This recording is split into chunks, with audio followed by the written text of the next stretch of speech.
নমস্কার, শুভ সন্ধ্যা। রাষ্ট্রবিজ্ঞান চর্চা কেন্দ্রের আজকের আলোচনায় সবাইকে স্বাগত। আজকে আমাদের বিশেষ আলোচনা।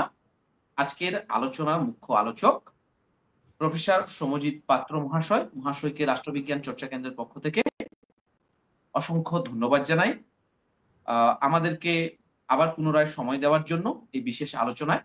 আজকের আলোচনার বিষয় সোশিওলজি অফ ডেমোক্রেসি।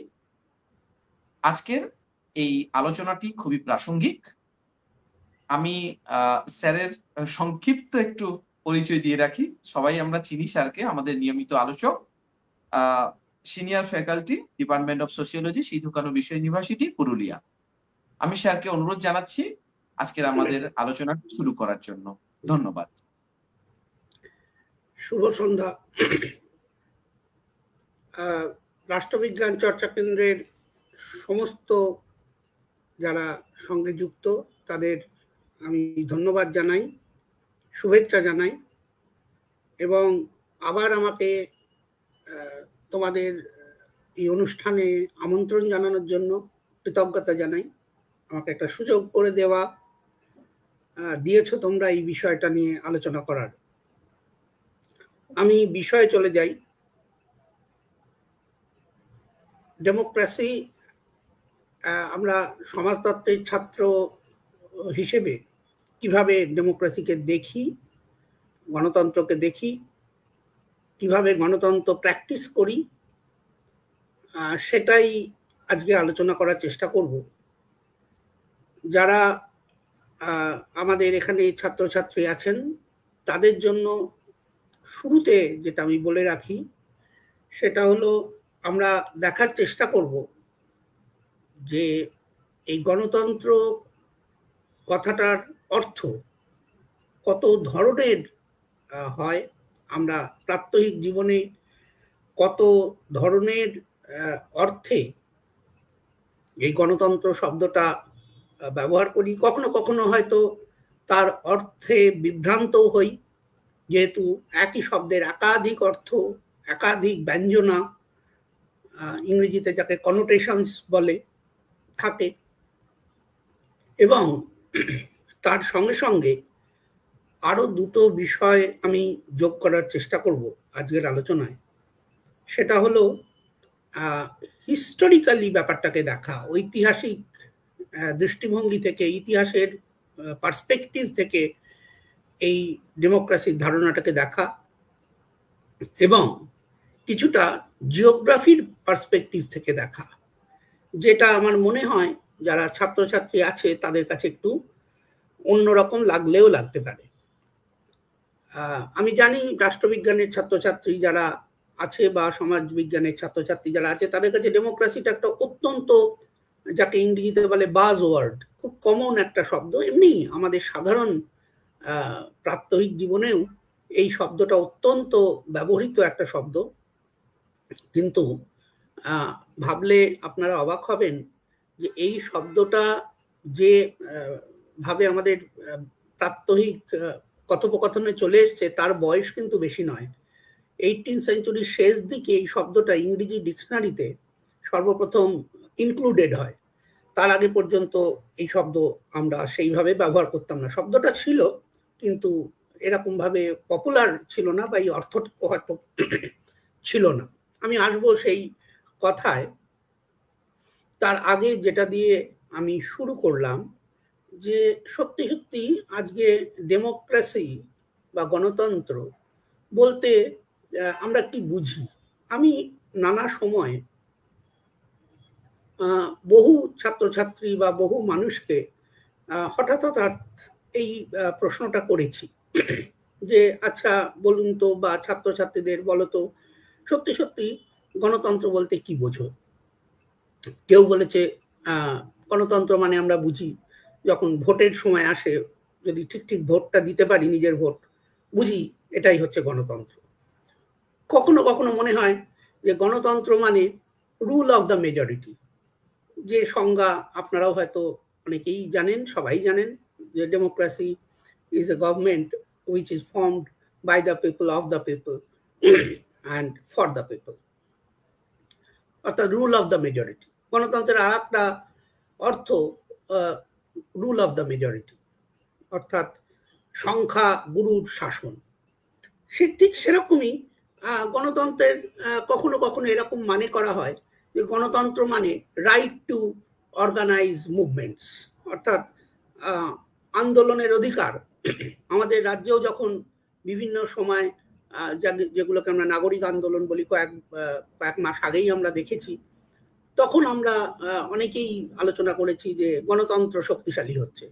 অর্থাৎ আন্দোলন করার যে অধিকার, আন্দোলন করার যে উদ্যোগ, সেটা যখন কেউ নিতে পারে, সেটা হয়তো গণতন্ত্রের একটা মানে। কখনো কখনো গণতন্ত্র বলতে আমরা বুঝি হয়তো ক্ষমতার বিকেন্দ্রীকরণকে, সেটাকে বুঝি গণতন্ত্র। অথবা কখনো বুঝি অপোজিশনকে স্পেস দেওয়া, অপোজিশনকে স্থান দেওয়া। কখনো বুঝি রাইট টু ডিসেন্ট, অর্থাৎ বিরোধী স্বর তোলা, বিরোধী প্রশ্ন তোলা। অর্থাৎ গণতন্ত্রের নানা রকম ব্যঞ্জনা, নানা রকম অর্থ তৈরি হয়েছে। এবং আপনারা শুনলে একটু অবাকই হবেন যে ভারতবর্ষের মতো একটা দেশে, সেই দেশে কিন্তু গণতন্ত্র যখন আমরা প্র্যাকটিস করি, গণতন্ত্রের প্রয়োগ ঘটাই, তখন তা আরো নানা মাত্রিক হয়ে ওঠে। আমেরিকার মতো দেশে যখন গণতন্ত্রের প্রয়োগ ঘটে বাস্তব জীবনে বা প্রাত্যহিক জীবনে, তখন তার যা ডাইমেনশনস পাওয়া যায়, ভারতবর্ষের মতো দেশে তার ডাইমেনশনস আলাদা। কেন সেই ডাইমেনশন আলাদা হয় সেটা আমি আজকে কিছুটা আলোচনা করব। তার আগে আর একটা প্রসঙ্গ আমি উল্লেখ করি, সেটা হচ্ছে অনেক সময় গণতন্ত্রকে অর্থাৎ ডেমোক্রেসিকে অটোক্রেসির বিপরীতে ভাবা হয়। অর্থাৎ খুব সহজ কথায় বললে গণতান্ত্রিক শাসন ব্যবস্থা হলো সেই শাসন ব্যবস্থা যে শাসন ব্যবস্থা অটোক্রেসি বা স্বৈরতান্ত্রিক শাসন ব্যবস্থার থেকে আলাদা, পৃথক, বিপরীত। সারা পৃথিবীতেই 1980 সাল অনওয়ার্ডস সারা পৃথিবীতেই এই স্বৈরতান্ত্রিক শাসন ব্যবস্থার কিন্তু পতন ঘটেছে। আমরা যদি পৃথিবীর বিভিন্ন দেশের দিকে তাকাই, যেমন ধরুন বলিভিয়া, ইস্ট জার্মানি, চেকোস্লোভাকিয়া, এরকম নানা দেশ আছে পৃথিবীতে, ছোট বড় মাঝারি দেশ। তারা কিন্তু 1980-র দশক থেকে তারা এই স্বৈরতান্ত্রিক ব্যবস্থার বিরুদ্ধে তারা নানা জায়গায় নানাভাবে আন্দোলন করেছে এবং এই গণতান্ত্রিক কোট আনকোট ব্যবস্থা পক্ষে তারা গেছে। 2016 সালে ওয়ার্ল্ড ইকোনমিক ফোরাম একটা এস্টিমেট দেয়, একটা হিসাব দেয় যে সারা পৃথিবীতে 2016 সালে প্রায় 400 কোটি মানুষ এই গণতান্ত্রিক ব্যবস্থার আওতায় বাস করেন। 400 কোটি মানুষ, এটা 2016 সালের একটা হিসাব।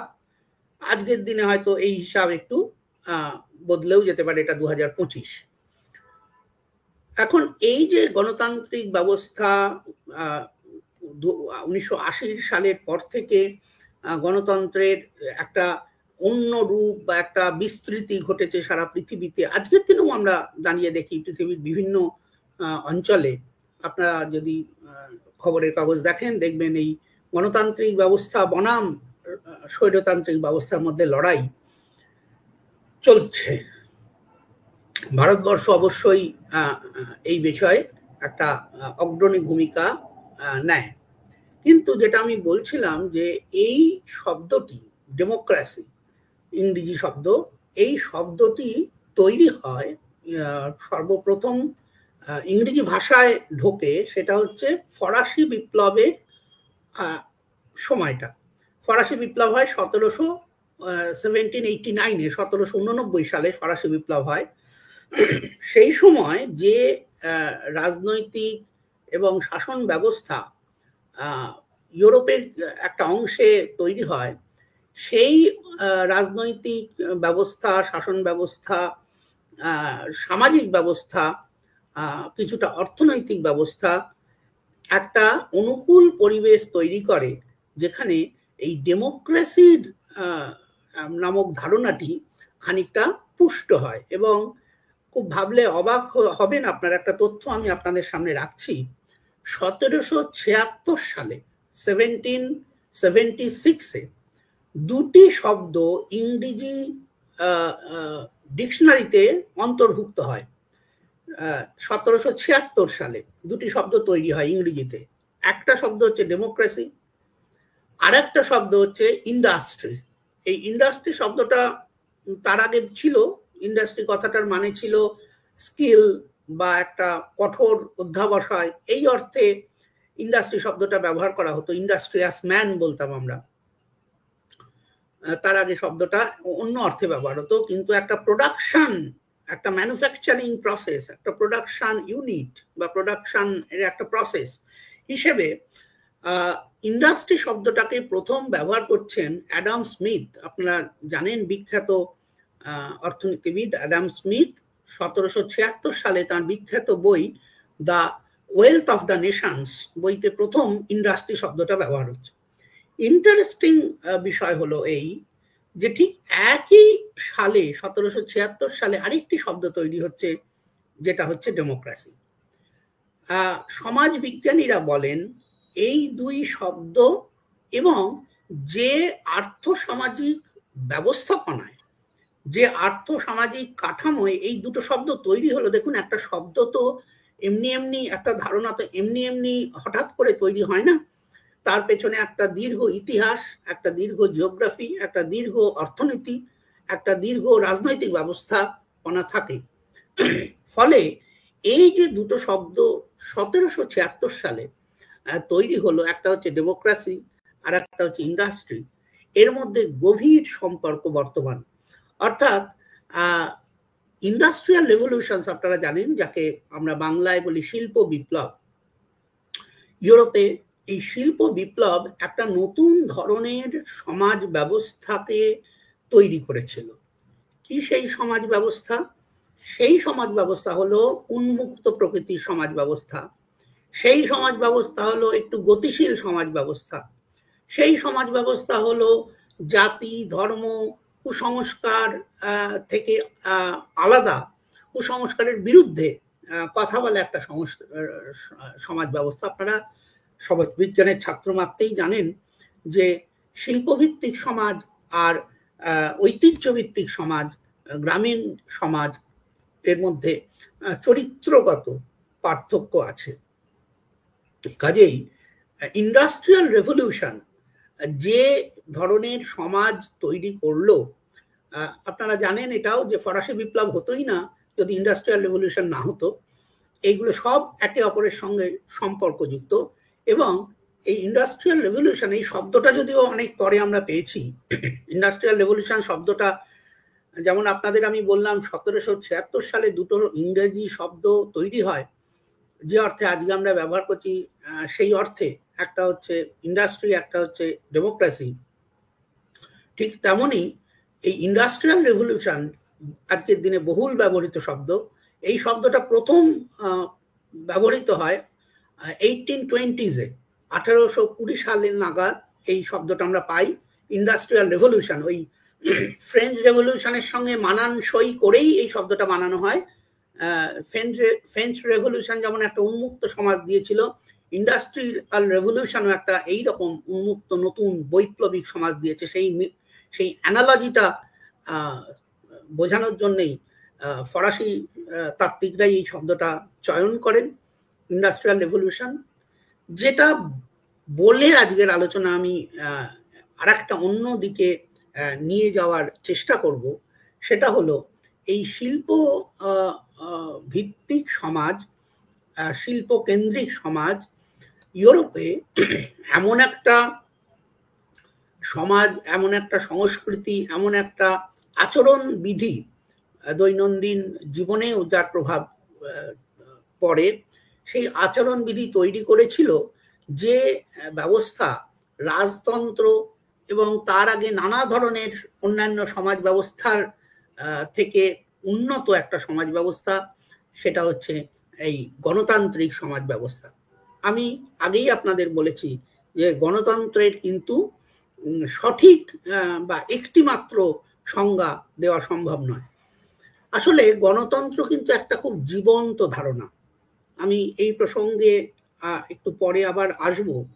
গণতন্ত্র খুব জীবন্ত একটা ধারণা, এই অর্থে জীবন্ত যে গণতন্ত্রের মানে সময় থেকে সময় বদলে যায়।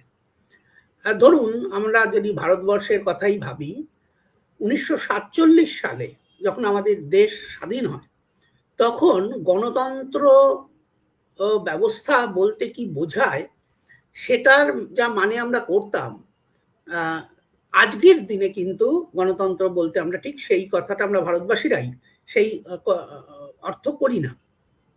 আসলে দেখুন, আমাদের দেশ ভারতবর্ষ কিন্তু খুব একটা ঐতিহ্য নির্ভর দেশ। সারা পৃথিবীতে যে দুটো তিনটে প্রাচীনতম সভ্যতা, এই মুহূর্তে দুটো প্রাচীনতম সভ্যতা বর্তমান, আমরা মেসোপটেমিয়া সভ্যতার কথা জানি, আমরা ইজিপশিয়ান সভ্যতার কথা জানি, কিন্তু সেই সমস্ত সভ্যতা ধ্বংস হয়ে গেছে। কিন্তু বহমান সভ্যতা প্রাচীনতম দুটি আছে। একটি ভারতবর্ষ, প্রায় 5000 বছর বা তার বেশি পুরনো। আরেকটি হচ্ছে চৈনিক বা চাইনিজ সিভিলাইজেশন, সেটাও বহু পুরনো। এই দুটি সভ্যতা কিন্তু হাজার হাজার বছর ধরে টিকে থাকা সভ্যতা। ফলে এই ভারতবর্ষের সভ্যতার কথা আসি, ভারতবর্ষের সংস্কৃতি কিন্তু খুব বেশি মাত্রায় ঐতিহ্য নির্ভর এবং খুব বেশি মাত্রায় হায়ারার্কিক্যাল। অর্থাৎ এখানে শয়ে বছর ধরে আমরা, যেহেতু ভারতবর্ষ একটা হিন্দু প্রধান একটা রাষ্ট্র, সেখানে 80% ওপরে হিন্দু মানুষ বাস করেন, ধর্মের মানুষ বাস করেন, এবং হিন্দু ধর্মের মধ্যে একটা খুব প্রচলিত প্রথা হচ্ছে জাতভেদ প্রথা। এটা অন্য ধর্মের মধ্যে নেই, সেই জন্য আমি হিন্দু ধর্মের প্রসঙ্গটা আনলাম। এই জাতভেদ প্রথা, অর্থাৎ ব্রাহ্মণ, ক্ষত্রিয়, বৈশ্য, শূদ্র, এই ভেদাভেদ, ছোঁয়াছুঁয়ির নীতি, এইগুলো কিন্তু শয়ে বছর ধরে ভারতবর্ষে বিরাজমান ছিল। এবং আপনারা দেখুন, এইরকম একটা হায়ারার্কিক্যাল সোসাইটি, যেখানে ধরুন যৌথ পরিবার ব্যবস্থা, এটাও আর একটা, যেমন জাত ব্যবস্থা একটা বৈশিষ্ট্য, সেরকম যৌথ পরিবার ব্যবস্থা ভারতবর্ষের আর একটা বৈশিষ্ট্য। যে যৌথ পরিবার ব্যবস্থাতেও আপনারা যদি দেখেন, বাড়ির যিনি কর্তা, তার কথায় সম্পূর্ণ পরিবারটি চলে। সেখানেও গণতান্ত্রিক ব্যবস্থার কোনো মানে গণতান্ত্রিক মূল্যবোধের কোনো জায়গা নেই ভারতবর্ষের মতো দেশে। ঠিক তেমনি জাত কাঠামোয় ব্রাহ্মণ আধিপত্য সুপ্রতিষ্ঠিত ছিল, যেখানে অন্য কোনো ব্রাহ্মণ ছাড়া অন্য কোনো ধর্মের, অন্য কোনো জাতের মানুষের মন্দিরে প্রবেশ, শিক্ষা অঙ্গনে প্রবেশ, এগুলো সম্ভবই ছিল না। ফলে এই রকম একটা ঐতিহ্য নির্ভর, এই রকম একটা হায়ারার্কিক্যাল, যাকে বাংলায় বলে ক্রমোচ্চ বিন্যস্ত হায়ারার্কিক্যাল সমাজে আমরা ডেমোক্রেসির ধারণা কিন্তু কোনোদিনই লালন পালন করিনি। ভারতবর্ষের মতো দেশে ডেমোক্রেসির ধারণা আমরা পাই একদম কলোনিয়াল রুলে, অর্থাৎ ব্রিটিশ শাসনকালে। ব্রিটিশের হাত ধরে আমরা democracy, the logic of democracy যাকে বলা হয়, ডেমোক্রেসির যুক্তি, এইটা কিন্তু আমরা শিখি। এটা আমি আগেই বলেছি, ইউরোপে এবং ফরাসি বিপ্লবের সময়, সেই ফরাসি বিপ্লবের সময় এই ধারণা তৈরি হচ্ছে, শক্তিশালী হচ্ছে, এবং পরবর্তীকালে তা ভারতবর্ষের মতো ঔপনিবেশিক দেশগুলোতে ছড়িয়ে পড়ছে। আমরা মজা করে একটা কথা বলি যে ভারতবাসীরা খুব ভালো ছাত্র ছিল কিন্তু খুব ভালো প্র্যাকটিশনার ছিল না। প্র্যাকটিস মানে যখন আমরা ডেমোক্রেসি প্র্যাকটিস করতে গেছি তখনই কিন্তু নানা রকম সমস্যা তৈরি হয়েছে, কিন্তু আমরা খুব ভালো ছাত্র ছিলাম। অর্থাৎ ব্রিটিশদের কাছ থেকে আমরা ডেমোক্রেসির লজিক, কেন ডেমোক্রেসি ভালো, ডেমোক্রেসি মানে কি, এইগুলো খুব দ্রুত শিখে নিয়েছি। এবং দ্রুত শিখে নিয়ে আমরা সেই লজিকটা, সেই যুক্তিটা, ডেমোক্রেসির যুক্তিটা ব্রিটিশকেই ফিরিয়ে দিয়েছি। কারণ তাদের আমরা নানা রকম লেখায়, বক্তৃতায় বলতে শুরু করে দিয়েছি, যদিও ডেমোক্রেসির লজিকটাই কিন্তু আমরা ব্রিটিশের থেকে পেয়েছি, যে তোমরা তো ভাই ডেমোক্রেসির কথা বলো কিন্তু তোমরা কার্যক্ষেত্রে ডেমোক্রেসি পালন করো না। আমরা ব্রিটিশদের এই লজিক দেখিয়েছি যে কার্যক্ষেত্রে তোমরা বলো যে তোমরা খুব একটা ডেমোক্রেটিক কান্ট্রি এবং ভারতবর্ষের মতো জায়গায় তোমরা ডেমোক্রেসি প্র্যাকটিস করো, কিন্তু আমরা ব্রিটিশদের সেই লজিক ফিরিয়ে দিয়েছি যেটা তাদের কাছ থেকেই আমরা শিখেছি। স্বাধীনতার সময় বা তার একটু আগে আগে কনস্টিটিউয়েন্ট অ্যাসেম্বলিতে যে বিতর্কগুলো হলো, সেই বিতর্কের একটা বড় বিতর্ক ছিল যে ভারতবর্ষ কি ধরনের ডেমোক্রেটিক গভর্নেন্স অ্যাডপ্ট করবে। তাতে একটি ভীষণ অনেক বিতর্ক এসছে। নেহেরু, আম্বেদকর, তারা নানাভাবে কোন মডেল ডেমোক্রেসির, আমি সম্প্রতি অন্য একটি বক্তৃতায় কথা বলেছি যে ভারতবর্ষ, স্বাধীন ভারতবর্ষ যে প্রথম পলিসিটি গ্রহণ করেছিল সেটা হচ্ছে the first policy of the independent India was the decision, the policy that determined যে we will be a democratic country. ভারতবর্ষে স্বাধীনতার পর আমরা গণতান্ত্রিক ব্যবস্থার কে মধ্যে থাকবো, এই যে সিদ্ধান্ত, এই যে পলিসি, এটা স্বাধীন ভারতবর্ষের প্রথম পলিসি। এবং বাকি যে ধরনের নীতি, বিভিন্ন 5 year প্ল্যানস, বিভিন্ন ওয়েলফেয়ার স্কিমস, যাই বলুন না কেন, তার মূল স্পিরিটটাই গ্রহণ করা হয়েছিল যে ডেমোক্রেসি, এমন কিছু করা হবে না যেটা এই ডেমোক্রেটিক রুলের পরিপন্থী। সেই মতো ভারতবর্ষ ব্রিটিশ যে ডেমোক্রেসি, সেটা একটা ব্রড কনসেনসাস ভারতবাসীরা নিয়েছিলেন, সেই তৎকালীন নেতৃত্ব, যে আমরা ওয়েস্টমিনস্টার মডেল অফ ডেমোক্রেসি, যেটা ইংরেজদের থেকে নেওয়া। এমনকি কখনো কখনো আম্বেদকর একথাও বলেছেন যে আমরা যদি হুবহু সেই মডেল ফলো করি কোনো ক্ষতি নেই, কারণ it is a good model. কিন্তু আমাদের যে সমস্ত ন্যাশনালিস্ট লিডার্স ছিলেন, তারা সকলেই যে এই ডেমোক্রেটিক ফর্ম যেটা স্বাধীন ভারতবর্ষে আমরা নিলাম, সেটা খুব সাবস্ক্রাইব করেছেন বা সেটা এন্ডোর্স করেছেন, পছন্দ করেছেন তা নয়। যেমন বামপন্থীরা খুব প্রকাশ্যেই বলতেন যে এটা হচ্ছে বুর্জুয়া ডেমোক্রেসি, এই ডেমোক্রেসি আমরা মানি না। সুতরাং বামপন্থীদের একটা আলাদা মত ভারতবর্ষ স্বাধীন হওয়ার আগে বা স্বাধীনতার সময় একটা অন্য মত ছিল। আমি কিন্তু এখানে কোনো শুধু ইতিহাসটাকে রাখছি, এই বিতর্কে আমি যাব না যে কোন মতটা ভালো কোন মতটা খারাপ, এই বিতর্ক আজকের বিতর্ক নয়। কিন্তু শুধু এইটুকুনি যে ডেমোক্রেসির যে রূপ ভারতবর্ষ গ্রহণ করলো স্বাধীনতার সময় এবং এই বিষয়ে তারা একটা বৃহত্তর সহমত এলেন, একটা বৃহত্তর কনসেনসাসে এলেন যে হ্যাঁ, ভারতবর্ষ একটা ডেমোক্রেটিক মডেল এস্টাবলিশ করবে আফটার ইন্ডিপেন্ডেন্স, সেটাই ফলো করবে। বাকি যা পলিসি, বাকি যা নীতি কাঠামো, সেগুলো তার উপর ভিত্তি করেই সেটা যাবে।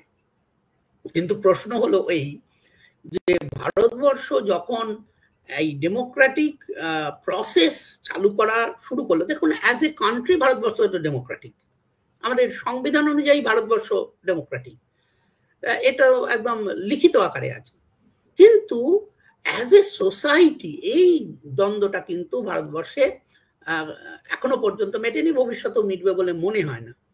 অ্যাজ এ কান্ট্রি বা অ্যাজ এ স্টেট, রাষ্ট্র হিসেবে ভারতবর্ষ একটা গণতান্ত্রিক দেশ, খুব সুপ্রতিষ্ঠিতভাবে গণতান্ত্রিক দেশ, কিন্তু অ্যাজ এ সোসাইটি ভারতবর্ষের সমাজ কিন্তু আদ্যন্ত আনডেমোক্রেটিক। আপনি পরিবার যদি তাকান, সেখানেও ডেমোক্রেসি ছিটে ফোটা নেই। আপনি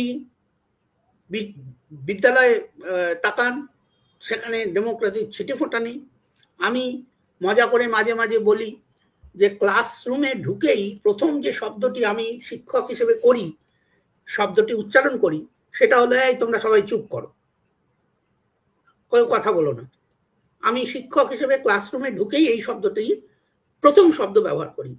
কিন্তু সত্যিই যদি আমি ডেমোক্রেসিতে বিশ্বাস করতাম, তাহলে উল্টো শব্দটা বলতাম, এই তোমরা সবাই কথা বলো।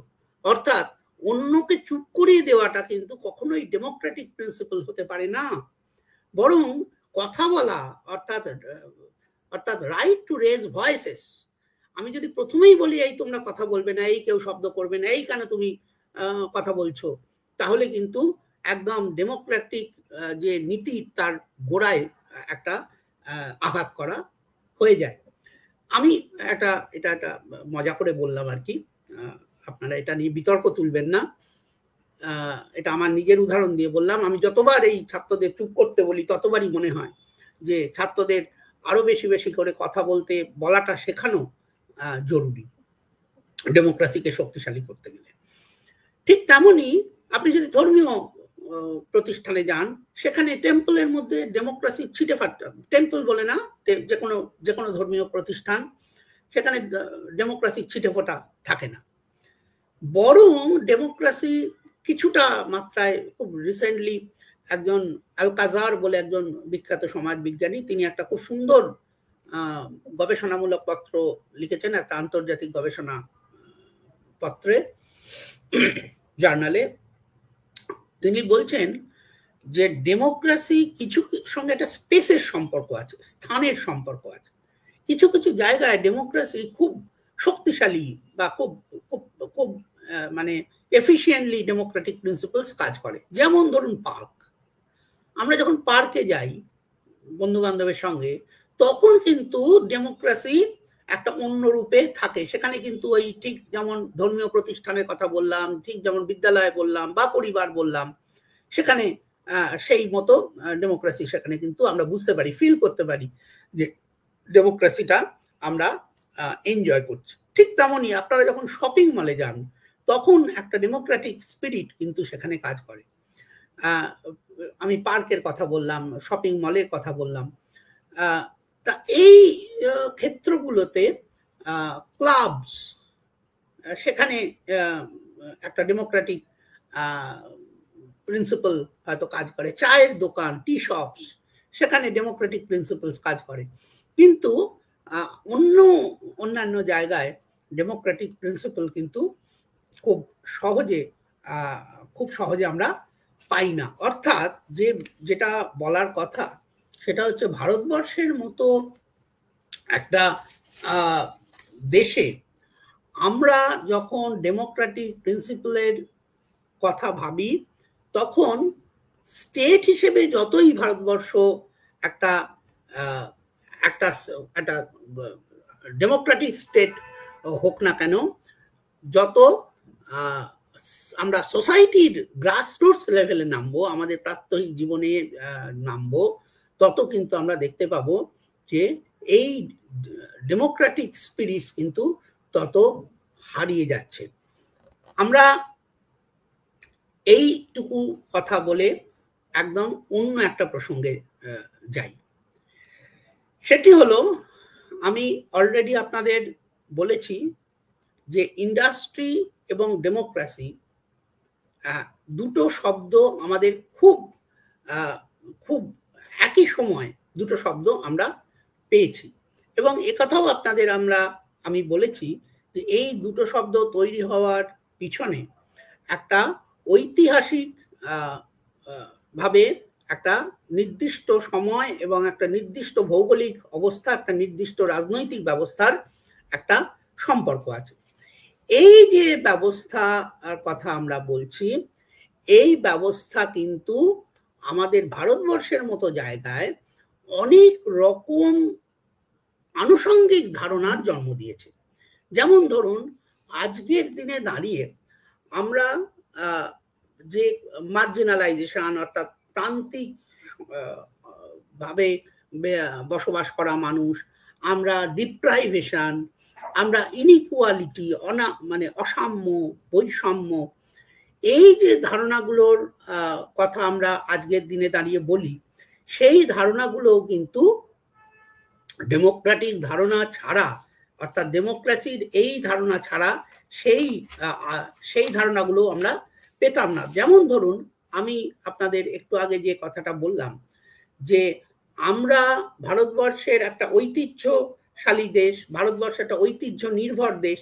এই ঐতিহ্য নির্ভর দেশে আমরা কিন্তু হাজার হাজার বছর ধরে, শত শত বছর ধরে আমরা এই রকম একটা হায়ারার্কিক্যাল সমাজকে একটা লালন পালন করে গিয়েছি। কিন্তু আমরা যখন স্বাধীন হলাম, তখন আমরা যে ধারণাটার ওপর ভিত্তি করে আমাদের দেশটাকে গড়ার চেষ্টা করলাম, সেই ধারণাটা আদতে আমাদের চিরাচরিত সংস্কৃতির সঙ্গে একদমই যায় না। চিরাচরিত সংস্কৃতি যে ধরনের আচরণ বিধির কথা বলে, চিরাচরিত সংস্কৃতি যে ধরনের নিয়ম নীতির কথা বলে, সেই চিরাচরিত সংস্কৃতির সঙ্গে সেই ধারণা যায় না। ফলে আমরা একটা দ্বিধা দ্বন্দ্ব ভারতবর্ষের সমস্ত ক্ষেত্র, কি বলুন শিক্ষা ক্ষেত্র, কি বলুন ধর্মীয় ক্ষেত্র, কি বলুন পারিবারিক ক্ষেত্র, সেখানে আমরা এই ধরনের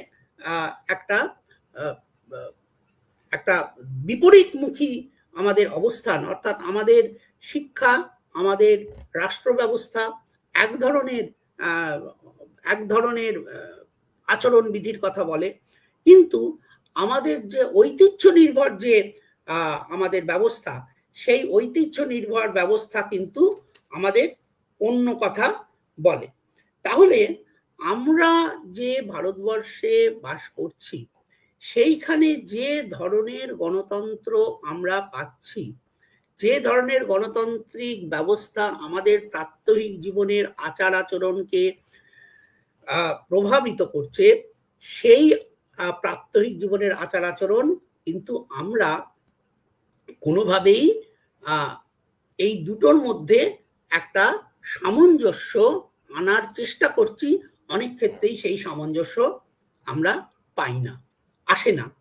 তখনই নানা ধরনের বিপরীতমুখী প্রতিক্রিয়া সমাজ ব্যবস্থায় তৈরি হয়। অর্থাৎ আমি যে কথাটা বললাম যে আমরা we have tried democracy in a very very undemocratic kind of cultural milieu, অর্থাৎ একটি এমন সমাজ ব্যবস্থায় আমরা ডেমোক্রেসি ট্রাই করেছি রাদার, যে সমাজ ব্যবস্থাটা কিন্তু ঐতিহ্য নির্ভর এবং সেখানে অনেক ধরনের হায়ারার্কিজ আছে। আপনারা দেখুন, এই যে ডেমোক্রেটিক ব্যবস্থা, আমি মাঝে একবার আপনাদের আলোচনা করেছি যে এই ডেমোক্রেটিক আইডিয়াজ বা ডেমোক্রেসি, এটা কিন্তু একটা খুব একটা লিভিং আইডিয়া, অর্থাৎ ডাইনামিক আইডিয়া। এই ধারণাটা 1947-48 সালে ভারতবর্ষের মতো অঞ্চলে যখন স্বাধীন হয় ভারতবর্ষ, তখন যে রকম ভাবে আমরা এই ধারণাটা ব্যবহার করতাম, আজকের দিনে সেই ব্যবহার করি না। এর সঙ্গে একটা টেকনোলজির ভয়ঙ্কর সম্পর্ক আছে। ডেমোক্রেসির এই যে রূপ, সেই রূপ কিন্তু সোশ্যাল মিডিয়া আগমনের সঙ্গে সঙ্গে আর একটা মাত্রা পেয়ে গেছে। অর্থাৎ ডেমোক্রেসি মানে যদি আমরা এটা বলি যে একটা মানে অবশ্যই যে নাগরিকদের হাতে ক্ষমতা তুলে দেওয়া, অর্থাৎ নাগরিক হিসেবে। আসলে অটোক্রেসির সঙ্গে ডেমোক্রেসির তো একটা বেসিক তফাৎ আমরা সবাই জানি। সেটা হলো অটোক্রেসি মানে সিটিজেনশিপের কোনো মানে মূল্য নেই, ব্যক্তির কোনো মূল্য নেই। অটোক্রাসি সিটিজেনকে নাগরিক এবং নাগরিক অধিকার, নাগরিক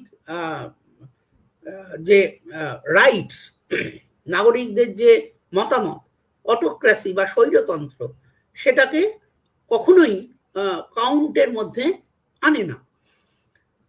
এইটা হচ্ছে ডেমোক্রেসির সঙ্গে অটোক্রাসির একটা তফাৎ।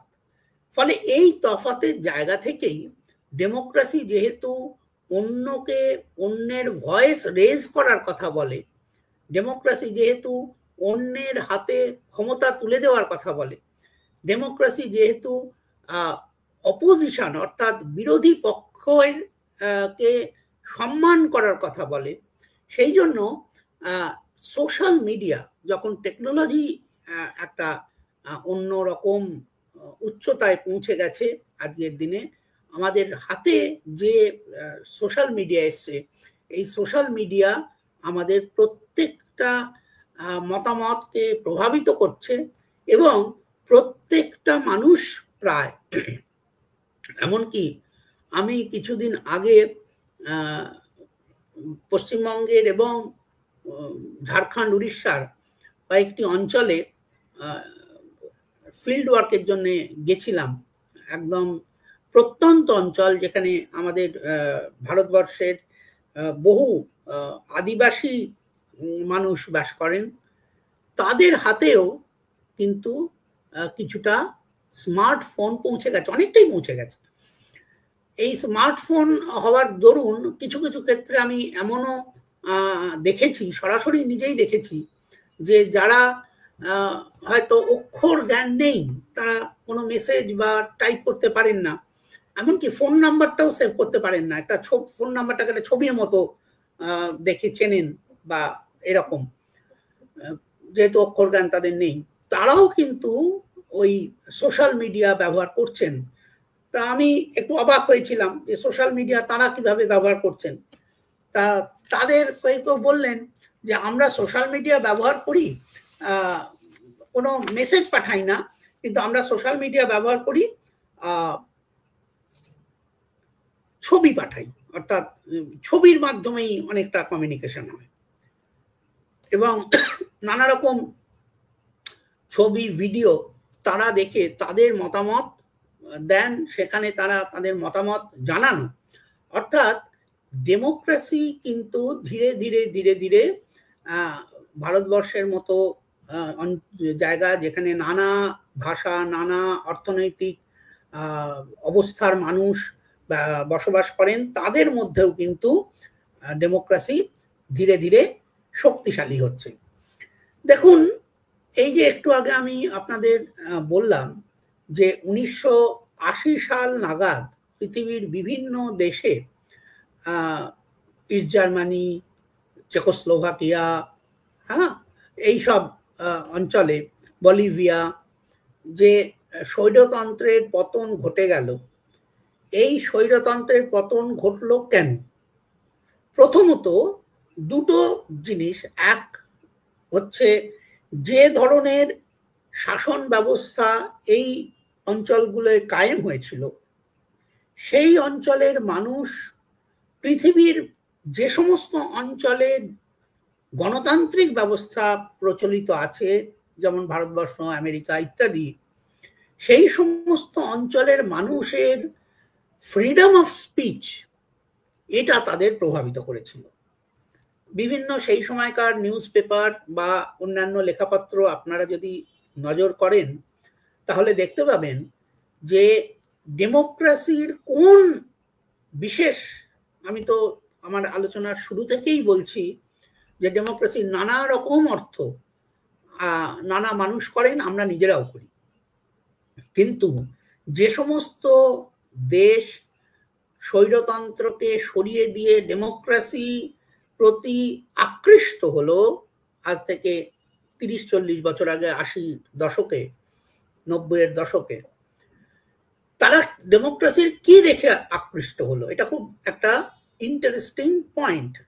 তারা যে বিষয়টা আকৃষ্ট হলো সেই বিষয়টা ছিল ফ্রিডম অফ স্পিচ, অর্থাৎ মানে কথা বলার স্বাধীনতা।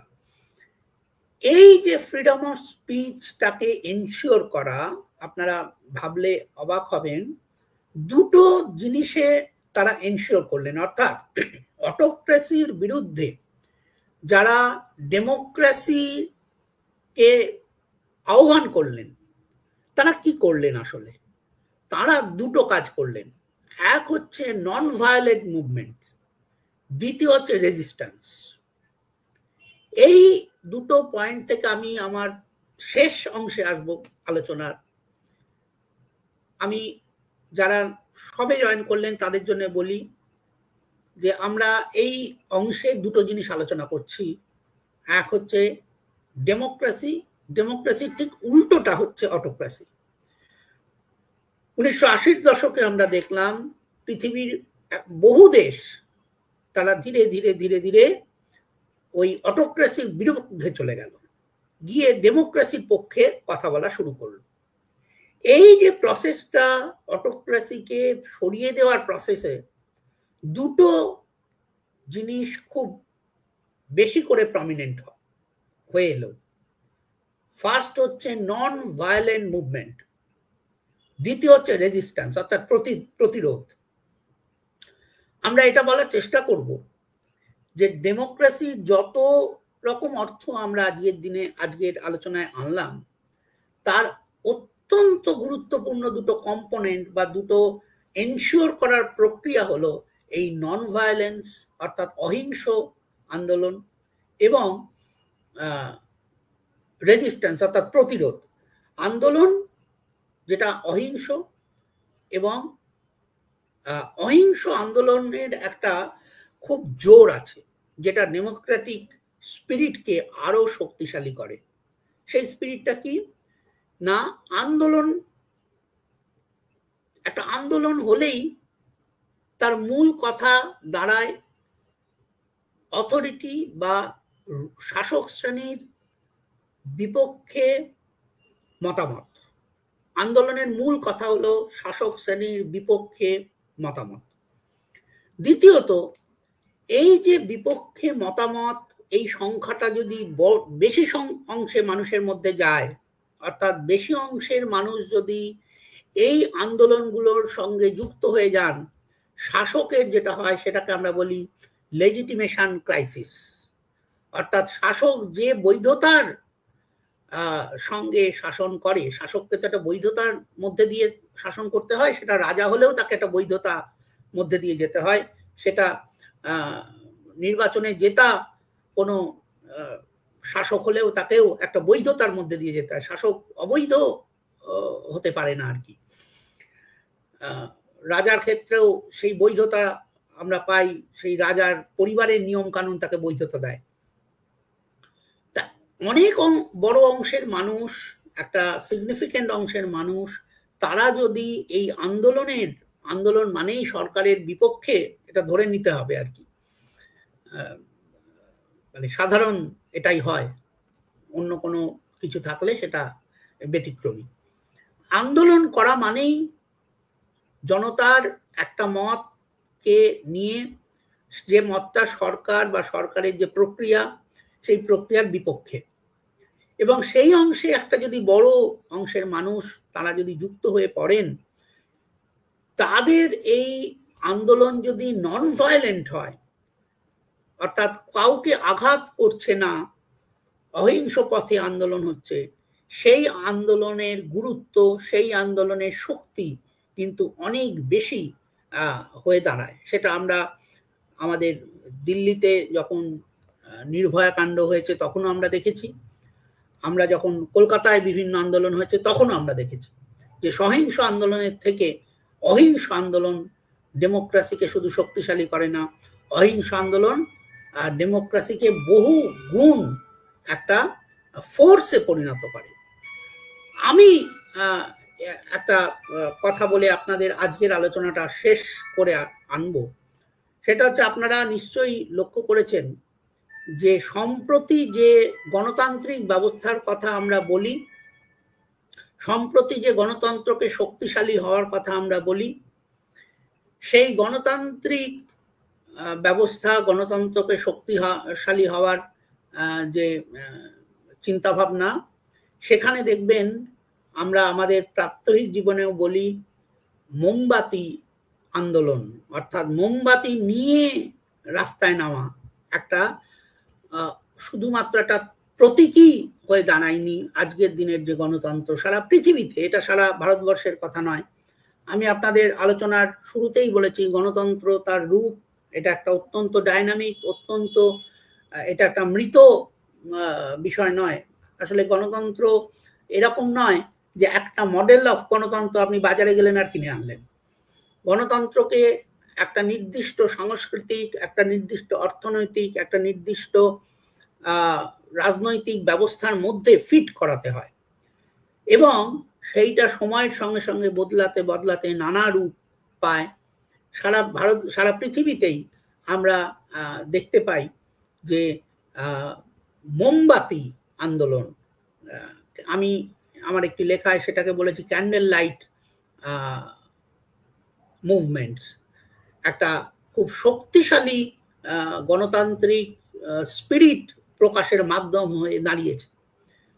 তা আমার যেটা মনে প্রশ্ন আমি আপনাদের সঙ্গে শেয়ার করতে চাই যে কেন এই মোমবাতি, এত কিছু থাকতে মোমবাতি কেন এই এত শক্তিশালী একটা অস্ত্র, যারা গণতান্ত্রিক চিন্তা ভাবনায় বিশ্বাসী তাদের কাছে মোমবাতি, জ্বলন্ত মোমবাতি কেন একটা অস্ত্র হয়ে দাঁড়ায় এবং সারা পৃথিবীর সমস্ত শাসক এই মোমবাতি আন্দোলনকে ভয় পাচ্ছে কেন? মোমবাতির প্রতীকী তাৎপর্যটা খুব মারাত্মক।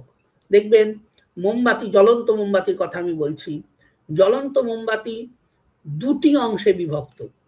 একটি হচ্ছে মোম, এই মোম কিন্তু খুব নমনীয়, মোম কিন্তু সেই অর্থে কোনো খুব খুব নিউট্রাল, নমনীয় নিউট্রাল, সঙ্গে সঙ্গে তার একটা ফ্লেম আছে। ফ্লেম কিন্তু ফায়ার নয়, আগুন, আমরা বাংলায় তো দুটোতেই আগুন বলি, শিখা আছে, কিন্তু সেই শিখা কিন্তু পুড়িয়ে দিতে পারে কিন্তু পুড়োয় না। মোমবাতির আগুন তো আগুন দাবানল সৃষ্টি করে না, ইউজুয়ালি করে না। ফলে এই যে বিপরীতমুখী মোমবাতি, যেটা নরম, গলে যায়, সফট, যেটা খানিকটা নিউট্রাল, কিন্তু সেই নিউট্রাল এতটা নিউট্রাল নয় যে তার একটা কিন্তু শিখা আছে, যে শিখা ভয়ঙ্কর শক্তির প্রতীক, যে শিখা ভয়ঙ্কর কিছু ঘটিয়ে দিতে পারে কিন্তু ঘটায় না।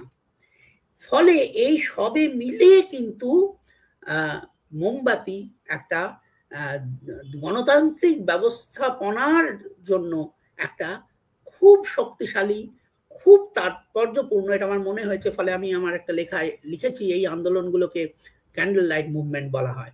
অর্থাৎ সারা পৃথিবীতে যেমন ডেমোক্রেসি মানে রাইট টু ভোট, আমি যখন আমার ভোটটা দিতে পারবো আমরা মনে করব গণতন্ত্র শক্তিশালী হয়েছে। আমি যখন দেখব যে আমার সহনাগরিকরা শিক্ষা, স্বাস্থ্য, অন্যান্য ন্যূনতম সুযোগ সুবিধা, সবাই সব রকম সুযোগ সুবিধা সমান পাবেন এটা আমরা কেউই আশা করি না, কিন্তু ন্যূনতম স্বাস্থ্য পরিষেবা, ন্যূনতম শিক্ষা বা ন্যূনতম আয় তাদের যখন স্থির হবে, নিশ্চিত হবে, তখন যেমন আমরা বলবো গণতান্ত্রিক ব্যবস্থা দৃঢ় হচ্ছে। ঠিক তেমনি যখন আমরা বিপক্ষের মত নেওয়ার ধৈর্য, বিপক্ষের মতকে আমরা সম্মান জানাবো, তখনও কিন্তু আমরা বলবো গণতন্ত্র শক্তিশালী হচ্ছে। ঠিক তেমনি আমরা যখন কোনো মত, সরকারের মত বা কোনো বিশেষ কোনো নির্দিষ্ট নীতির বিরুদ্ধে আমরা সংঘবদ্ধভাবে গণতান্ত্রিক উপায় এই নন ভায়োলেন্ট এবং রেজিস্ট্যান্স, সারা পৃথিবীতেই এই দুটো উপকরণ গণতান্ত্রিক ব্যবস্থাকে শক্তিশালী করেছে, সেটা যখন আমরা করব তখনও আমরা বলবো গণতন্ত্র শক্তিশালী হচ্ছে। আর গণতন্ত্র যত আমরা এক্ষেত্রে বলতে বাধা নেই যে দেখুন পৃথিবীতে নানা ধরনের শাসন ব্যবস্থা নানা সময় চালু ছিল। আমরা যদি সে আদিম যুগে চলে যাই, সেখানে হয়তো একজন মোড়ল গ্রামের, যাকে হেড অফ দা কমিউনিটি বলা হতো, তারা শাসন করতেন। পরবর্তীকালে হয়তো আমরা দেখেছি নানা রকম রাজতন্ত্র প্রতিষ্ঠিত হয়েছে, সেটা আর এক ধরনের শাসন ব্যবস্থা। বর্তমান যুগে গণতন্ত্র অনেক জায়গায় আছে, সেটা আর এক ধরনের শাসন ব্যবস্থা। স্বৈরতান্ত্রিক ব্যবস্থা ছিল একটা সময়, এখনো অনেক জায়গায় আছে, সেটা আর এক ধরনের শাসন ব্যবস্থা। ঠিক তেমনি গণতন্ত্র এই নানান ধরনের শাসন ব্যবস্থার মধ্যে একটা ব্যবস্থা। অনেকে মনে করেন যে এটা বাকি যে শাসন ব্যবস্থাগুলো আছে তার থেকে হয়তো একটু বেটার ব্যবস্থা। আগামী দিনে অন্য কোনো বেটার ব্যবস্থা পাবো না এরকমও বলা যায় না।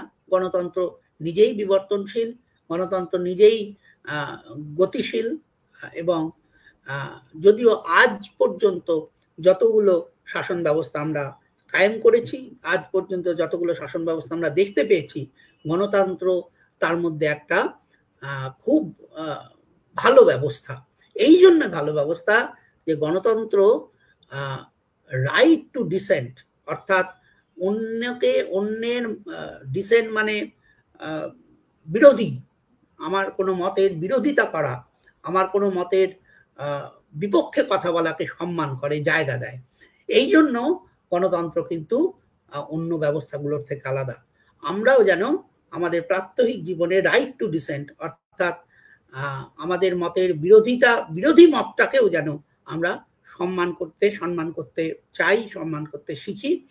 তবে গিয়ে কিন্তু আমরা একটা সত্যি ধীরে ধীরে ভারতবর্ষের মতো নানা ভাষা, নানা রকম সংস্কৃতি, নানা রকম প্রথার দেশ, সেখানে সত্যি সত্যি শুধু রাষ্ট্রযন্ত্রের যে প্রক্রিয়াগুলো তার মধ্যেই গণতন্ত্র আটকে থাকবে না। গণতন্ত্র সাধারণ মানুষের মধ্যে, আমাদের পরিবারে, আমাদের ধর্মীয় স্থানে, আমাদের প্রাত্যহিক জীবনে নেমে আসবে। এই আশা রেখে আমি আজকের আলোচনা এখানে শেষ করলাম। এরপরে যদি কোনো প্রশ্ন থাকে আপনারা প্রশ্ন করতে পারেন। ধন্যবাদ।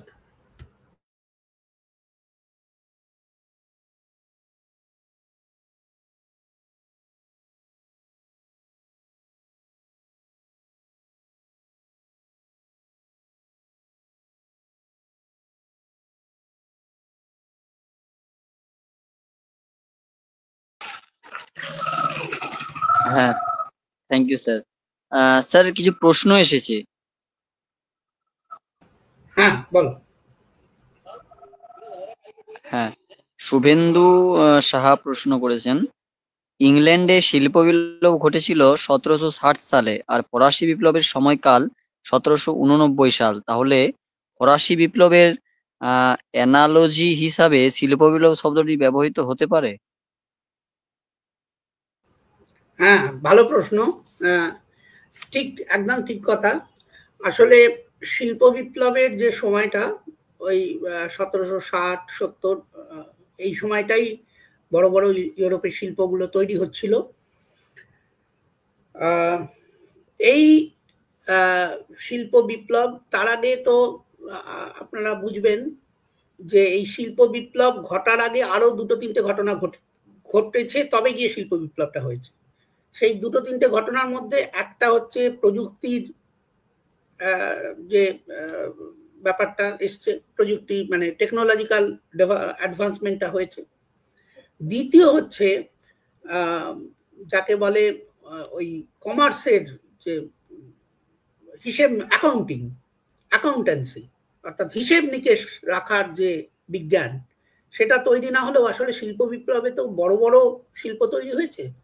তাহলে প্রযুক্তি ব্যাপারটা হয়েছে, যে প্রযুক্তি আমাদের হাতে এসেছে, বৈজ্ঞানিকরা তৈরি করেছেন। আমরা হিসাব নিকাশ অর্থাৎ অ্যাকাউন্টেন্সি, এটা আমরা শিখতে পেরেছি, সেই বিজ্ঞানটা প্রতিষ্ঠিত হয়েছে। এবং ধীরে ধীরে বহু মানুষ যারা শিল্প হওয়ার আগে ছিল ইউরোপে, আপনার সার্ভডম অর্থাৎ ফিউডালিজম, সেখানে বহু মানুষ, ওই বড় বড় ফিউডাল লর্ডসের হাজার হাজার মানুষ, তারা সেখানে বন্ডেড লেবার হিসেবে কাজ করতেন। তারা যতক্ষণ না ফ্রি হতে পেরেছেন ততক্ষণ কিন্তু শিল্প বিপ্লব পুরো মাত্রায় আসতে পারেনি। সেই পুরো একটা লেবার ফোর্স, যারা বড় বড় ইউরোপিয়ান ফিউডাল লর্ড, যারা জমিদারের মতো, তারা তাদের কৃতদাসের মতো করে রেখেছিল, বন্ডেড লেবার, ভূমিদাস, এবং তাদের অধীনে তাদের এরকম তাদের স্বাধীনতা ছিল না যে তারা তাদের জমিদারকে ছেড়ে তারা শিল্পে জয়েন করবে, এরকম স্বাধীনতা ছিল না। এবং লক্ষ লক্ষ কোটি কোটি মানুষ মারা গেছে, রাতের অন্ধকারে পালিয়ে তারা শিল্পে জয়েন করতে চলে গেছে বড় বড় শহরে, এটা সহজ ছিল না। কাজেই এই শিল্প বিপ্লব যেটা 1760 সালে ঠিকই বলেছেন আপনি হয়েছে, কিন্তু সেটা পূর্ণতা পাচ্ছে কিন্তু 1700 ওই সময়কালটা। আসলে ইতিহাস তো ওই রকম ডেট তারিখ নিয়ে চলে না। ওই 1750, 60, 70, 80, 90 এই পুরো সময়টা জুড়ে শিল্প বিপ্লব চলছে। ইউরোপে বড় বড় শিল্প তৈরি হচ্ছে এবং সেই শিল্পকে কেন্দ্র করে হাজার হাজার মানুষ তারা গ্রাম থেকে ওই ফিউডাল লর্ডসের হাত থেকে পালিয়ে চলে আসছে, এসে শিল্পগুলো তৈরি করছেন। 1820 সাল প্রথম এই ইন্ডাস্ট্রিয়াল রেভলিউশন শব্দটা পেলাম, তার আগে তো তৈরি হচ্ছে শব্দটা ছিল না। এই শব্দটা তৈরি হলো 1820 সাল নাগাদ, 20th মানে 1820 সালের ওই সময়। এবং করলেন কারা? শব্দটা প্রথম চয়ন করলেন ওই ফরাসি তাত্ত্বিকরাই করলেন, যে শিল্প বিপ্লব ফ্রেঞ্চ রেভলিউশন 1789 এর, সেটা যেমন এক ধরনের সমাজ দিয়েছে, বৈপ্লবিক সমাজ দিয়েছে ফিউডাল লর্ডদের হাত থেকে ছিনিয়ে নিয়ে, ঠিক সেরকমই এই যে 1760, 70, 80, 90 সালে যে বড় বড় শিল্পগুলো তৈরি হচ্ছিল, কটন, গ্লাস ইন্ডাস্ট্রি, সেইগুলো আর এক ধরনের ইউরোপকে দিয়েছে। সেই দুটোর সঙ্গে সাযুজ্য রেখে তারা ফ্রেঞ্চ রেভলিউশনের সঙ্গে মিল রেখে তারা এই ইন্ডাস্ট্রিয়াল রেভলিউশন শব্দটা 1820 সাল নাগাদ তৈরি করেন। এই যে তথ্যটা আপনাদের আমি দিলাম, এই তথ্যটা কিন্তু বিখ্যাত সমাজবিজ্ঞানী রেমন্ড উইলিয়ামস তার বিখ্যাত বই কালচার অ্যান্ড সোসাইটিতে দিয়েছেন। এবং রেমন্ড উইলিয়ামস আপনারা যদি একটু দেখেন, উনি কিন্তু বিখ্যাত লিঙ্গুইস্ট, এবং শুধু এই 3টে শব্দ নয়, তিনি আরো বহু শব্দ কখন কিভাবে তৈরি হয়েছে আপনারা শুনলে অবাক হবেন। এই শব্দটা, ইন্ডাস্ট্রি শব্দ তো তৈরি হলো, এর সঙ্গে সঙ্গে ডেমোক্রেসি শব্দ তৈরি হলো, এর সঙ্গে সঙ্গে আর একটা শব্দ তৈরি হলো, ক্লাস। তার আগে ক্লাস বলতে আমরা বুঝতাম এই ক্লাস 1, ক্লাস 2, যেমন ক্লাসে আমরা পড়াই, শ্রেণী মানে ছাত্রছাত্রীদের ক্লাস। এই সময় ক্লাস শব্দটাও তৈরি হচ্ছে। রেমন্ড উইলিয়ামস বলছেন তার বিখ্যাত বই কালচার অ্যান্ড সোসাইটি, সেখান থেকে আমি রেফার করেছি এই তথ্যটা। আপনারা এটা পড়ে দেখলে বুঝবেন যে কিরকম ভাবে ইউরোপ একটা নতুন সমাজ তৈরি করেছিল, যে সমাজ 1776 সালে দুটো শব্দ ব্যবহৃত হয়, ডেমোক্রেসি এবং ইন্ডাস্ট্রি, এবং ইন্ডাস্ট্রিয়াল রেভলিউশন হয়ে গেছে আগে, শব্দটা তৈরি হয়েছে আরো পরে। Thank you.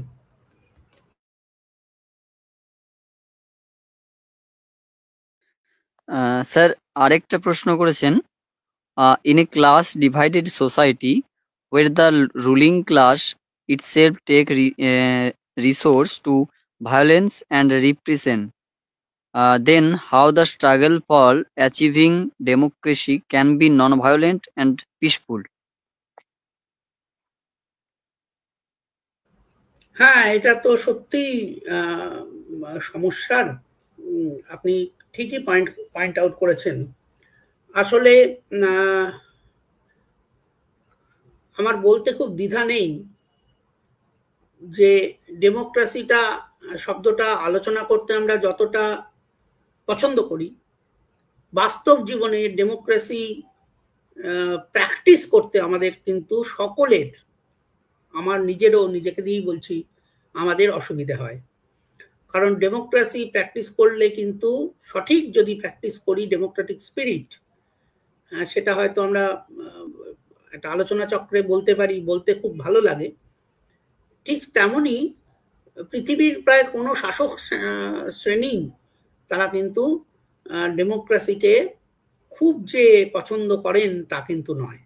তারা হয়তো ক্ষমতায় আসার সময় ডেমোক্রেসির কথা বলেন, কিন্তু ক্ষমতায় এসে গেলে তারা ডেমোক্রেসি, আপনারা জানেন বিভিন্ন সমাজবিজ্ঞানী এরকম একটা মন্তব্য করেছেন যে তারা এইটা, আমি ইংরেজদের কথা তো আপনাদের বলেছি যে আমরা আমাদের ভারতবাসীকে শিখিয়েছে ডেমোক্রেসি ইংরেজরা।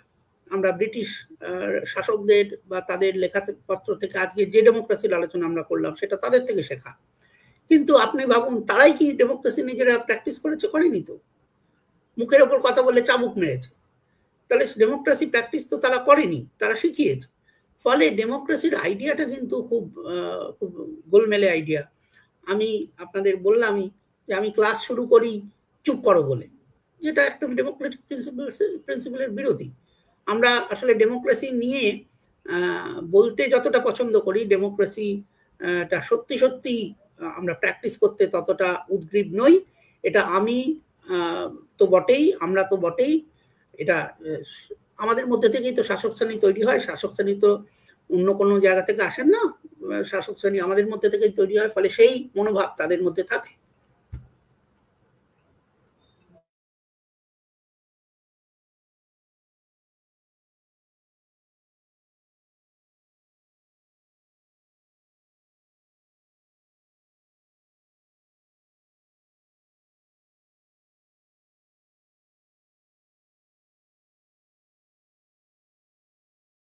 প্রকাশ, আর কোনো প্রশ্ন আছে?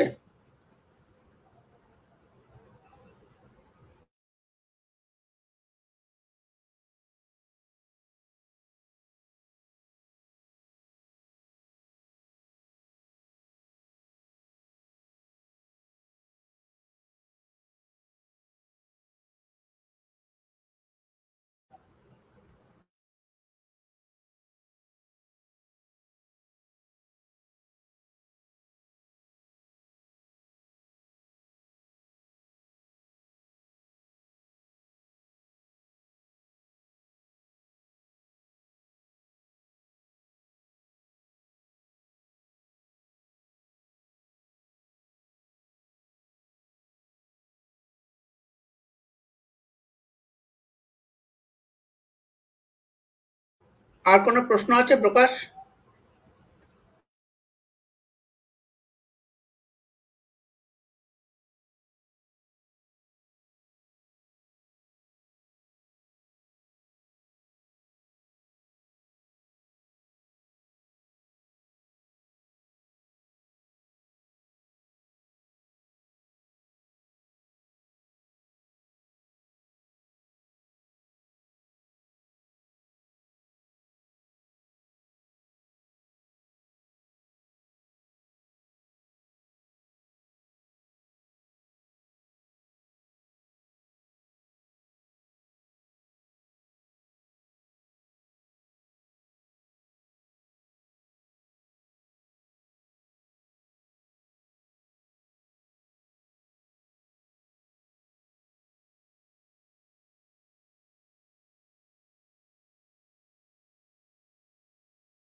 প্রকাশ, লাইনে আছো? শোনা যাচ্ছে?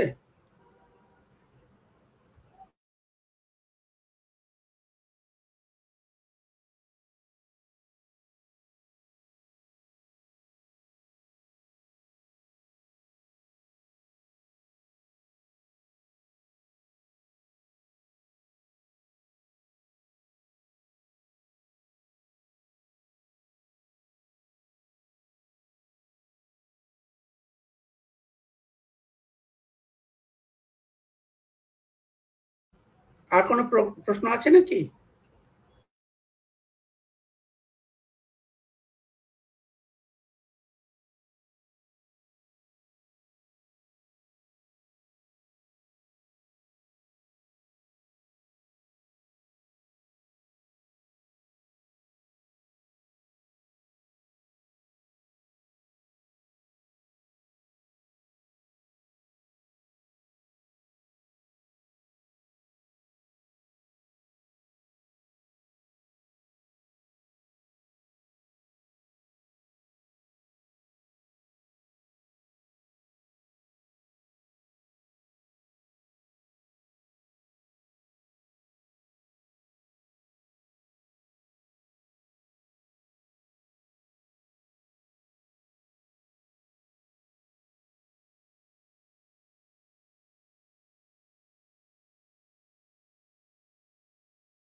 আর কোনো প্রশ্ন আছে প্রকাশ? আমি লিভ করব।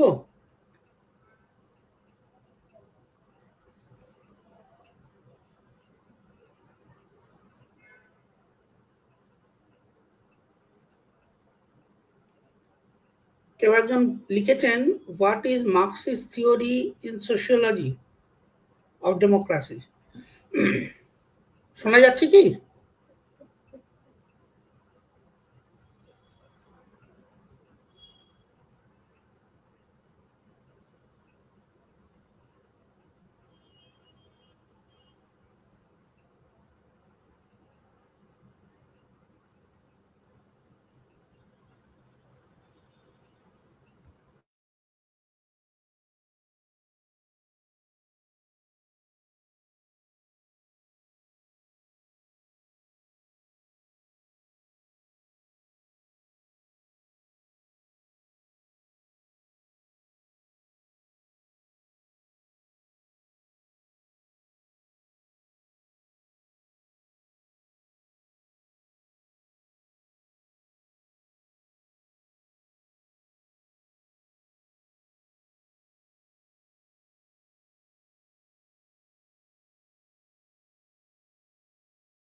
প্রকাশ, শোনা যাচ্ছে? আমার কথা শোনা যাচ্ছে? অনেকক্ষণ ধরে জয়েন হওয়ার চেষ্টা করছি, হতে পারছি না তো। হ্যাঁ, শোনা যাচ্ছে। স্যার তখন থেকে বলেই তো, হ্যাঁ হ্যাঁ, স্যার একটা প্রশ্ন নিয়েছিলেন, কিন্তু স্যার জিজ্ঞেস করলেন যে আমাদেরকে শোনা যাচ্ছে কিনা। তো আমি বলেই যাচ্ছি যে হ্যাঁ শোনা যাচ্ছে, কিন্তু স্যারকে ওটা শোনা যাচ্ছিল না, ওই জন্য বোধহয় স্যার উত্তরটা দেননি। হ্যাঁ হ্যাঁ, তো স্যার ওই উত্তরটা স্যার একটু যদি দেন তাহলে ভালো হয়, তারপরে আমরা শেষ করে দেবো। বেশ। এটা কি নেটওয়ার্কের কোনো প্রবলেম হয়েছিল?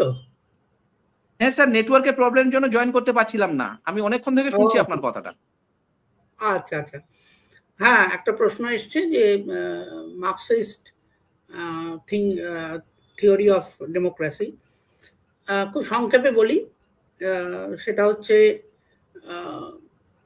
মার্কসিস্টরা খুব এই ধরনের, যে ধরনের ডেমোক্রেসি কথা আমরা বলছি, তাতে খুব একটা তারা সহমত পোষণ করেন না। মূলত তারা এটাকে বুর্জুয়া ডেমোক্রেসি বলেন, আমি সেটা উল্লেখ করেছি। তারা বরং এমন একটা ডেমোক্রেসির কথা বলেন যেটা প্রোলেতারিয়াতদের ডেমোক্রেসি। আপনারা জানেন যে যে ধরনের রিপ্রেজেন্টেটিভ ডেমোক্রেসি আমরা ইয়ে করি, আমাদের মাধ্যমে নির্বাচন করি, আমাদের ডেমোক্রেসির মাধ্যমে তো আমরা রিপ্রেজেন্টেটিভ নির্বাচন করি যারা বিশ্বাস করি আমাদের স্বার্থগুলোকে রিফ্লেক্ট করবে, স্বার্থগুলোকে, আমাদের চাহিদাগুলোকে পূরণ করার জন্য বৃহত্তর ক্ষেত্রে বলবে। মার্কসিস্টরা মনে করেন যে এই রকম ভাবে কিন্তু প্রতিনিধিত্ব হয় না। প্রতিনিধিত্ব একটা শ্রেণী সংগ্রামের মাধ্যমে, একটা শ্রেণী সচেতনতার মাধ্যমে প্রতিনিধি গড়ে ওঠে, নেতৃত্ব গড়ে ওঠে, এবং একটা চূড়ান্ত শ্রেণী সংগ্রামের মাধ্যমেই একটা এমন সমাজ তৈরি হতে পারে যেখানে যেখানে কোনো শ্রেণী বিন্যাস নেই, শ্রেণী বিভাজন নেই, যেটাকে আমরা একটা সাম্যবাদী সমাজ বলি, বা যেখানে কোনো ওই মালিক শ্রমিক ভাগ নেই আর কি। ফলে এই যে ডেমোক্রেসির কথা আমরা বললাম, মার্কসিস্টরা কিন্তু এই ডেমোক্রেসির প্রতি খুব আস্থাশীল নন। এটাই হচ্ছে সংক্ষেপে আমার উত্তর।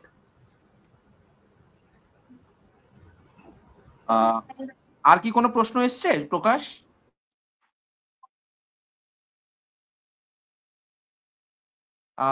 মনে হয় আর কোনো প্রশ্ন নেই।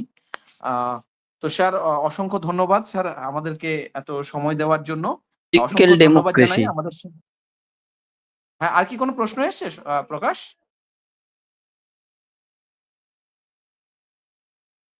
আচ্ছা আচ্ছা, what is the role of the society in socialistical democracy? ওটা বোধহয় স্যার আলোচনার মধ্যে বললেন, what is the role of socialistical, এটা বলা হয়েছে। মানে এখানে একটা কথা যেটা আমি আলোচনার মধ্যে আনিনি, প্রশ্নটা ভালোই, এই শেষ প্রশ্নটা, এই সোসাইটি, রোল অফ সোসাইটি না বলে আমরা যদি রোল অফ সিভিল সোসাইটি বলি তাহলে প্রশ্নটা একটু মানে হয়, বেশি মানে হয় আর কি। সত্যি কথা, সিভিল সোসাইটি যাকে আমরা নাগরিক সমাজ বলি, খুব সংক্ষেপে সিভিল সোসাইটি হচ্ছে একটা স্পেস, যে স্পেসটা আমাদের পরিবার এবং আমাদের রাষ্ট্রের মাঝখানে স্পেস, যে স্পেসটা সেভাবে কোনোভাবে পলিটিসাইজ নয়, যে স্পেসটা স্বাধীনভাবে কথা বলে, যে স্পেসটা রেশনাল, হ্যাঁ, যুক্তিবাদী, এই সিভিল সোসাইটিকে কিন্তু আমরা গণতন্ত্রের একটা খুব গুরুত্বপূর্ণ শক্তিশালী করার জন্য একটা গুরুত্বপূর্ণ ক্ষেত্র বা মাধ্যম বলি। সেখানে খুব স্বাভাবিকভাবেই গণমাধ্যমের রোল, আমি সোশ্যাল মিডিয়া বলেছি, কিন্তু সোশ্যাল মিডিয়া ছাড়াও যে ট্র্যাডিশনাল মিডিয়া, তার একটা বড় রোল আছে। অবশ্যই সবে মিলে এই প্রশ্নটাকে যদি আমরা সিভিল সোসাইটির আলোকে দেখি তাহলে কিন্তু প্রশ্নটা আরো বেশি মানে অর্থবহ হয়। সারা পৃথিবীতে এই সিভিল সোসাইটি একটা গুরুত্বপূর্ণ রোল প্লে করে, যেহেতু সিভিল সোসাইটিকে আমরা ধরে নিই যে এটা সেইভাবে কোনো নির্দিষ্ট পলিটিক্যাল এজেন্ডা দ্বারা পরিচালিত নয়, যদিও পৃথিবীর কোনো মানুষই পুরোপুরি নন পলিটিক্যাল বা পলিটিক্যাল মতামতের বাইরে, এটা আমি অন্তত মনে করি না, বা অনেকেই মনে করেন না, কিন্তু তবু আপাত দৃষ্টিতে সিভিল সোসাইটি খুব একটা মোটামুটি ভাবে নিরপেক্ষ, একদম অ্যাবসলিউট ভাবে না হলেও মোটামুটি ভাবে নিরপেক্ষ একটা মতামত এবং স্বাধীন ইয়ে পালন করে, এবং সেটা যত বেশি পালন করবে সে দেশেই তত বেশি গণতন্ত্র শক্তিশালী হচ্ছে, যে দেশে সিভিল সোসাইটি শক্তিশালী। আপনারা যদি অটোক্রেটিক সোসাইটির কথা বলেন, স্বৈরতান্ত্রিক শাসন ব্যবস্থার কথা বলেন, সেখানে কিন্তু সিভিল সোসাইটি খুব দুর্বল, সিভিল সোসাইটিকে ফ্লারিশ করতেই দেওয়া হয় না। অর্থাৎ স্বাধীন মতামত, স্বাধীন সংগঠন, স্বাধীন লেখালেখি, এগুলোর ক্ষেত্রেই তো সিভিল সোসাইটির মাধ্যমে আসে। সুতরাং এই প্রশ্নটা যদি একটু রিফ্রেম করা যায় সিভিল সোসাইটি, তাহলে আমার মনে হয় সত্যিই গুরুত্বপূর্ণ ভূমিকা আছে।